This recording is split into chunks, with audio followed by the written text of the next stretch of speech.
은퇴라는 단어만 들어도 마음 한구석이 묘해지는 분들이 많으실 거예요.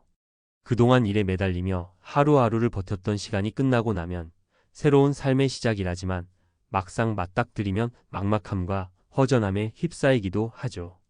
누구나 은퇴 후에는 자유로운 시간을 누리며 취미도 즐기고 가족과도 더 가까워지고 평화로운 일상을 기대합니다.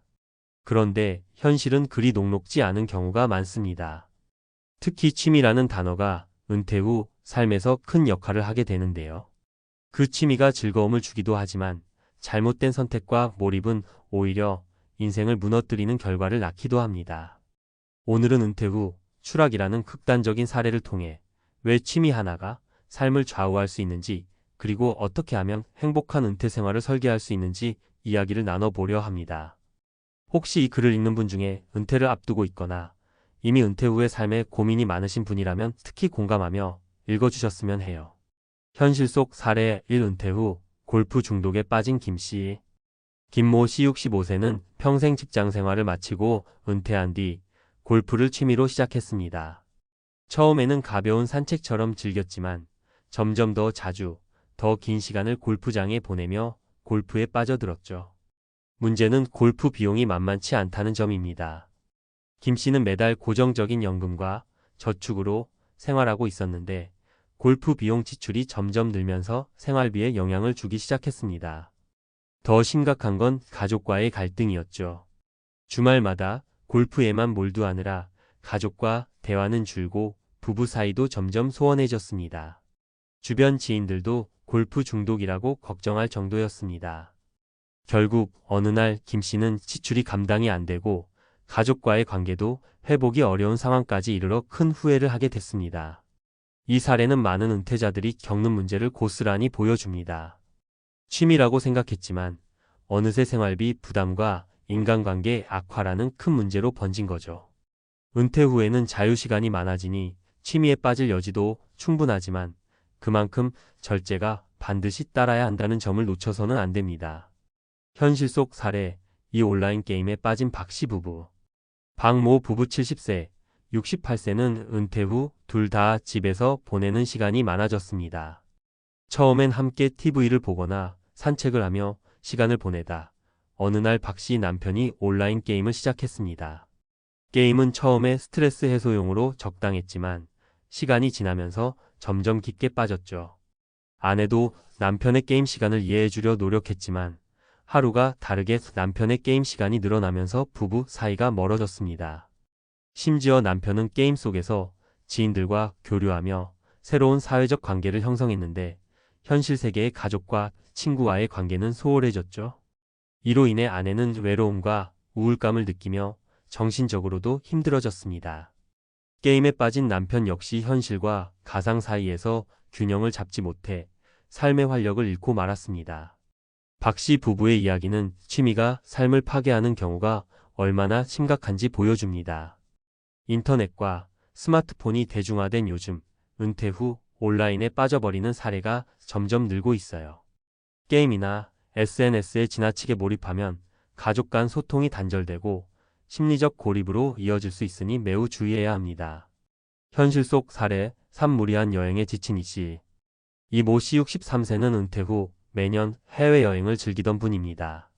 젊었을 때부터 여행을 좋아해 모은 돈을 탈탈 털어 세계 곳곳을 다녔는데요.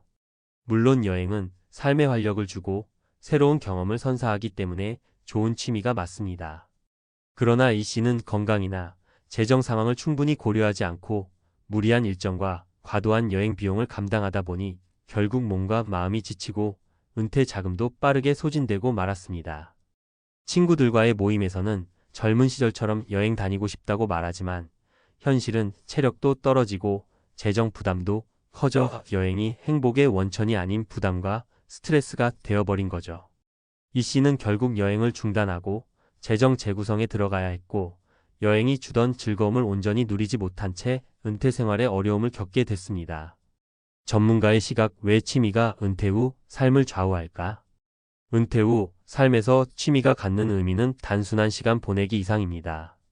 취미는 삶의 활력소, 사회적 연결고리, 정신 건강을 유지하는 중요한 요소이기 때문이죠. 그러나 잘못된 취미 선택이나 몰입은 반대로 심리적, 재정적 문제를 초래할 수 있습니다. 첫째, 재정 관리가 필수입니다. 은퇴 후 고정 수입이 줄어드는 경우가 많아 취미에 과도한 돈을 쓰면 생활비에 직접적인 타격이 옵니다. 김 씨 사례처럼 골프, 고가 취미가 대표적이죠. 둘째, 인간관계 유지입니다. 은퇴하면 직장에서의 사회적 관계가 끊기기 쉽기 때문에 취미를 통해 새로운 관계를 만드는 게 중요하지만 과도한 몰입으로 가족 친구 관계가 소홀해지면 외로움과 갈등이 깊어집니다. 박 씨 부부의 사례가 이를 잘 보여줍니다. 셋째, 신체 정신 건강을 챙겨야 합니다. 여행처럼 몸을 쓰는 활동은 좋지만 무리한 일정이나 건강 상태 무시하면 오히려 부담이 됩니다. 이 씨의 사례처럼요. 어떻게 하면 은퇴 후 행복한 취미 생활을 즐길 수 있을까? 먼저 자신의 재정 상황을 객관적으로 파악하는 게 출발점입니다. 은퇴 후 예상 수입과 지출을 정확히 알고 그 범위 내에서 취미 비용을 설정해야 합니다. 재정 전문가들도 지출은 반드시 월별 예산 안에서 관리해야 한다라고 강조합니다. 둘째, 가족과의 소통을 우선시해야 합니다. 취미가 나만의 공간이 되기보다 가족과 함께 할 수 있는 시간이 될 수 있도록 조율하고 과도한 몰입은 스스로 인지하는 게 중요해요. 가족과 대화가 줄고 갈등이 쌓이면 은퇴 생활은 금방 외롭고 힘들어집니다. 셋째, 건강 상태를 고려해 취미를 선택하세요. 무리한 운동이나 장거리 여행보다 매일 가벼운 산책, 요가, 독서, 미술 등 몸과 마음 모두의 부담을 덜 주는 활동을 꾸준히 하는 게 좋습니다. 넷째, 새로운 사회적 관계를 만드는 데 취미를 활용하세요. 동호회나 지역 커뮤니티에 참여해 비슷한 관심사를 가진 사람들과 교류하면 외로움을 극복하는 데 큰 도움이 됩니다. 마무리하며 은퇴는 누구에게나 찾아오는 인생의 큰 전환점입니다. 그만큼 취미가 인생에서 차지하는 비중도 커질 수밖에 없죠. 하지만 오늘 소개한 사례들처럼 잘못된 취미 선택이나 과도한 몰입은 은퇴 후 인생을 무너뜨리는 지뢰밭이 될 수 있습니다. 여러분도 혹시 은퇴를 준비 중이거나 은퇴 후 시간이 많아지면서 뭘 해야 할지 고민이라면 이번 글이 조금이나마 도움이 되었으면 합니다. 은퇴 후에도 재정과 건강, 인간관계까지 균형 잡힌 취미 생활로 행복한 인생 2막을 열어가시길 진심으로 응원합니다. 혹시 지금 주변에 은퇴를 앞둔 분들이 있다면 이 이야기를 꼭 전해주세요. 은퇴 후 추락하지 않고 모두가 만족할 만한 멋진 삶을 살 수 있도록 말이죠. 앞서 은퇴 후 취미로 인한 추락 사례와 문제점들을 이야기했는데 이제는 좀 더 구체적이고 실용적인 내용으로 들어가 볼게요. 은퇴 후 행복한 취미 생활을 위해 전문가들이 강조하는 핵심 포인트와 현실에서 바로 활용할 수 있는 팁들을 차근차근 풀어보겠습니다. 1. 재정 계획 세우기. 취미 비용은 월 예산 안에서 관리하자. 은퇴 후 가장 먼저 챙겨야 할 게 바로 재정 안정입니다. 일할 때보다 수입이 줄어드는 시기라 소비를 무턱대고 늘리면 금세 생활이 곤란해지기 쉽죠? 전문가들은 취미 비용을 월별 생활비 예산 안에 반드시 포함시키라고 조언합니다. 예를 들어 매달 연금과 저축을 포함해 월 300만 원이 수입이라면 생활비 식비, 주거비, 의료비 등에 약 250만 원 정도 쓰고 나머지 50만 원을 취미 및 여가 비용으로 계획하는 시기예요. 이때 취미에 쓰는 비용이 50만 원을 넘지 않도록 스스로 규칙을 만드는 게 중요합니다. 실제 사례를 보면 어떤 60대 은퇴자 분은 골프에 매달 70만 원을 쓰다 보니 생활비 부족에 시달렸어요. 결국 지출 조정을 통해 월 30만 원으로 줄이고 대신 걷기나 저렴한 커뮤니티 활동으로 취미를 다양화하면서 재정 부담을 덜었습니다. 2. 가족과 소통하기. 취미를 혼자만의 세계로 만들지 말자.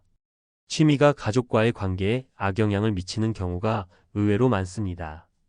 특히 은퇴 후에는 부부가 오랜 시간 함께 지내다 보니 작은 갈등이 크게 번질 수 있는데요. 이럴 때 취미 생활이 도피처가 되기도 하고 반대로 갈등 원인이 되기도 합니다. 전문가들은 취미를 선택할 때 가족 구성원과 함께 이야기하며 조율하라고 권합니다. 예를 들어 부부가 함께 할 수 있는 취미 등산, 자전거, 요리 등을 찾아보거나 각자 취미를 존중하되 서로의 시간을 배려하는 약속을 정하는 거죠. 구체적인 팁으로는 주 1회는 가족과 온전히 시간을 보내기, 취미 모임 일정은 가족 행사와 겹치지 않도록 조율하기 같은 규칙을 만들어 보는 겁니다. 이렇게 하면 취미가 가족 사이를 멀어지게 하는 게 아니라 오히려 서로를 이해하고 응원하는 계기가 될 수 있어요. 3. 건강 상태에 맞는 취미 선택하기. 무리하지 말고 꾸준히 즐기기. 은퇴 후 건강 관리는 삶의 질을 좌우하는 매우 중요한 부분입니다. 취미 활동을 선택할 때 자신의 체력과 건강 상태를 충분히 고려해야 하는 이유가 바로 여기에 있습니다. 예를 들어 무리한 등산이나 장거리 여행을 계획했는데 평소 운동량이 적은 상태라면 쉽게 지치고 부상 위험도 높아집니다. 이에 대해 재활 전문가는 신체 컨디션에 맞는 운동을 꾸준히 하는 게 훨씬 장기적으로 효과적이라고 강조합니다. 구체적으로 처음엔 걷기나 스트레칭 같은 가벼운 운동부터 시작해 점차 강도를 올리는 게 좋고, 요가나 수영처럼 관절에 부담이 적은 운동도 추천됩니다. 또한 주기적인 건강검진을 통해 몸 상태를 체크하며 취미 강도를 조절하는 습관도 꼭 들여야 합니다. 4.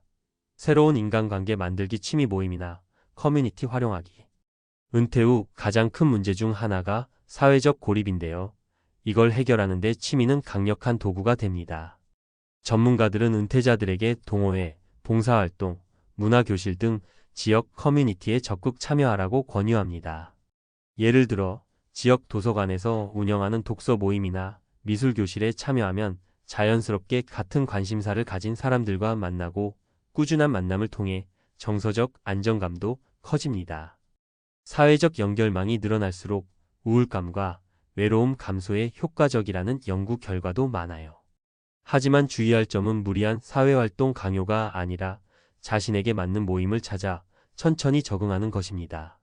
처음부터 너무 많은 약속을 잡거나 다양한 모임에 동시에 가입하면 스트레스로 이어질 수 있으니 한두 개부터 시작해 자신에게 맞는 커뮤니티를 찾는 게 좋습니다. 5. 디지털 시대의 취미 관리. 스마트폰과 인터넷 활용법. 요즘 은퇴자들도 스마트폰과 인터넷을 이용한 취미 활동에 많이 참여하는데 이 부분도 적절히 관리해야 합니다. 온라인 게임이나 SNS에 과도하게 몰입하면 현실과의 괴리가 생기기 쉽거든요. 전문가들은 디지털 취미도 시간 제한을 두고 관리할 것을 권합니다. 예를 들어 하루 12시간으로 게임 시간을 제한하거나 SNS 사용도 일정 시간만 하도록 스스로 규칙을 만드는 거죠. 또 가족과 함께 온라인 취미를 즐기면 소통도 늘고 지나친 고립도 예방할 수 있습니다. 6. 마음 건강 챙기기. 우울감과 외로움 대처법. 은퇴 후 우울감이나 외로움은 매우 흔한 문제인데요. 이럴 때 취미가 제대로 역할을 하지 못하면 오히려 악화됩니다. 전문가, 심리상 담사들은 취미 활동을 통해 성취감과 소속감을 느끼는 게 중요하다고 말합니다. 만약 어떤 취미를 해도 마음이 무겁고 우울하다면 혼자 해결하려 하지 말고 전문가 상담을 받는 게 필요합니다. 간단한 명상, 일기쓰기 또는 취미를 통해 긍정적 감정을 키우는 연습도 큰 도움이 됩니다. 마무리. 작은 습관이 큰 변화를 만든다. 결국 은퇴 후 취미생활도 적절한 계획과 절제, 가족과의 소통, 그리고 자기 자신에 대한 이해가 핵심입니다. 한 번에 완벽할 필요는 없으니 오늘부터라도 한두 가지씩 실천해 보세요. 매달 취미 예산을 정하고 지키기. 가족과 취미 일정 조율하기. 건강 상태 체크하며 무리하지 않기. 지역 커뮤니티 한 곳 가입해 보기. 디지털 취미는 시간 제한 두기. 마음 상태가 안 좋을 땐 전문가 도움 받기. 이렇게 작은 습관을 꾸준히 쌓아가면 은퇴 후, 추락이 아닌 은퇴 후 행복한 인생 2막을 충분히 열어갈 수 있습니다.